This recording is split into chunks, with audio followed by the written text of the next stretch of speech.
So, but the drive down from Campground Beach, Nevada to Greenwater Valley via US 95 and 374 was 276 miles in 5 hours with a motorhome and a tow. Now, Death Valley is situated east of the Sierras between Bakersfield, California, Fresno, California, and Las Vegas, in case you didn't know that, so you can check that out easily. Greenwater Valley, which is where our dispersed camping is inside the park at the southeastern area of the park, which we'll try to get you to now. The park has 6 paved roads in, so you need to be careful which ones that you take. So I'll kind of go over those real quick so you can decide which way you want to come in, especially if you're in a big rig. I entered via Highway 374, number 2 above. It was fine coming in. I drove both ways on 190 east, and both are good. One is the best, in my opinion. The entrance at Panamint Springs is really steep and really tight, lots of curves. If you have any fear about that or in a big rig, I wouldn't go that way at all unless I checked it out first. Number 4 from Shoshone, 178 to the Visitor Center is about 66 miles, and I did not drive that. It does not look too bad. It is paved all the way through.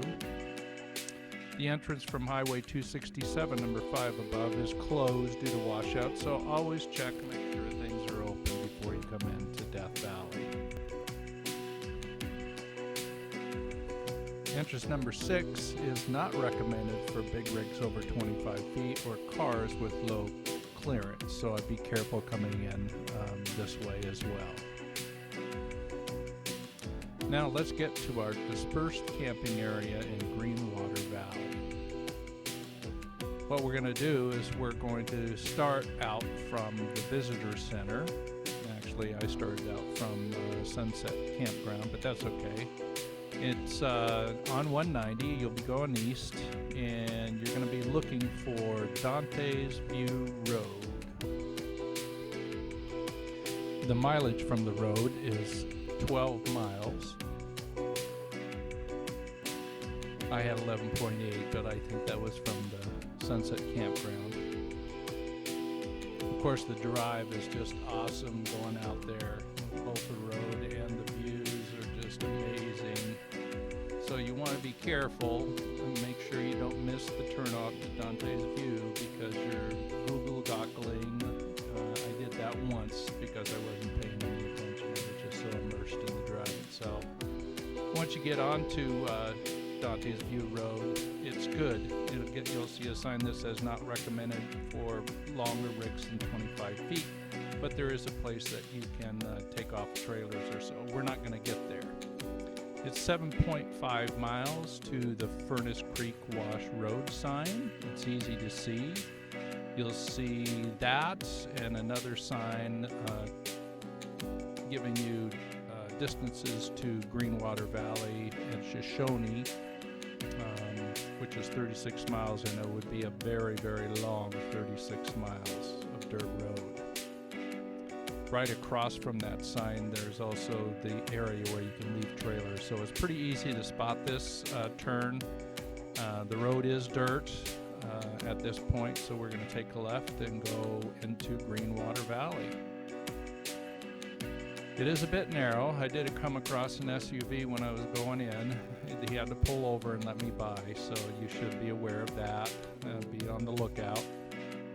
There's no camping within the first mile, so you have to get past the 1 mile marker, and I found a camp spot on the right 1.2 miles in. That was just perfect for me. Keep your eyes peeled and don't make a new spot. There are more spots up the road, but they can be hard to see. There's one up just to the left past here that I saw someone camping in. It's just a little bit further off the road, and it was far enough away from me that we had no issues with our own privacy at all.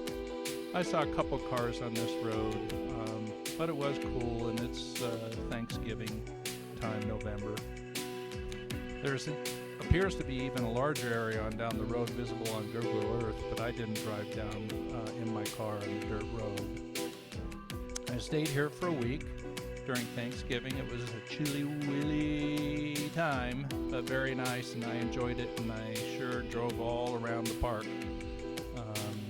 And the views are just awesome. I can't say anything more. There is no cell service here or digital TV. It is really boondocking at its finest. The stars are bright. It's dark when it's dark. The moon is bright when it's out. It's gorgeous. There is a Verizon cell signal up at Dante's View. I found it good enough for text, checking email, etc. I even sent a little video one day. It was so good.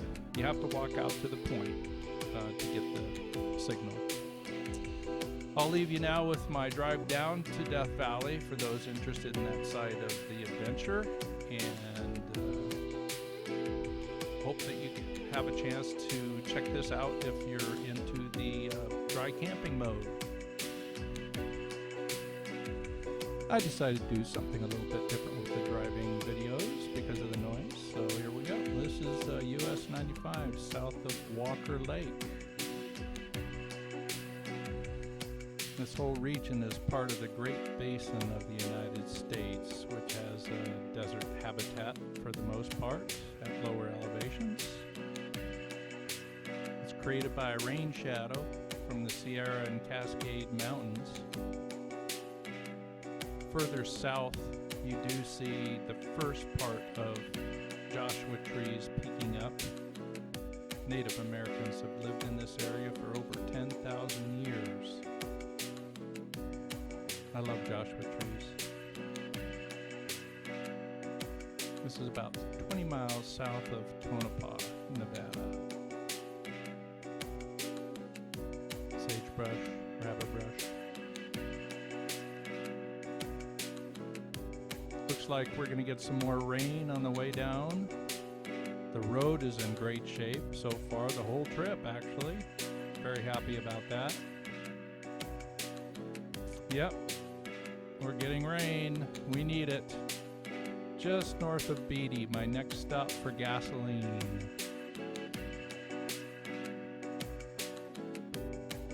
So I'm leaving Beatty and I'm on Highway 374 into Death Valley. Make sure you get gas in Beatty. Gas was $2.99 when I got it, 2019, and it is going to be over $5 in Death Valley. We're moving down fast in elevation. I've just got it pretty much letting this big rig do its own thing. We're starting to see the topography change. Still moving down, almost to Highway 190 now, but this will be a long, steady pull out in a big rig for sure.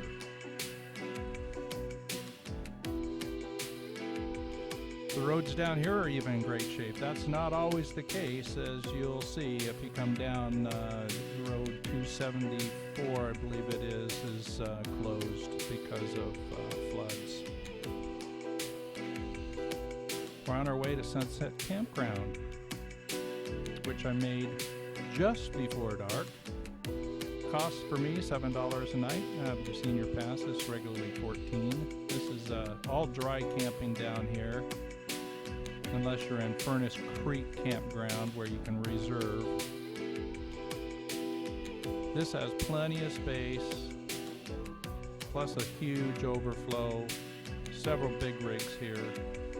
I decided to stay 2 nights, scope out the area and talk to rangers at the Furnace Creek Visitor Center, which I did and was successful, and found that there was dispersed camping in the Green Water Valley area that you've already seen. So thanks for watching. I appreciate it. And as always, take care. Happy trails.